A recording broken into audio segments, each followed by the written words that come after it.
Wanted to show everyone what I've been working on. I built some boxes for my kids for Christmas, and it's a traditional, couple hundred years ago, hundreds of years ago, a carpenter would keep his tools, his finest tools, in a plain toolbox that kind of showed off some of his joinery work. And so here's mine, and I may have shown this before, but this is completed, and I've got these go inside, just traditional, just the way it was.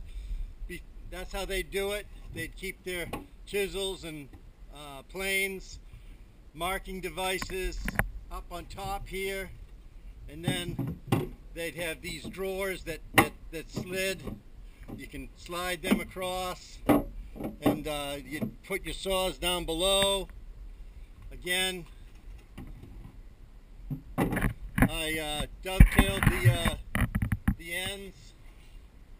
I dovetailed most everything. There's even dovetails here on the ends here. So it's just hopefully my kids will like it, and that's it. All right. Thanks for watching. See ya.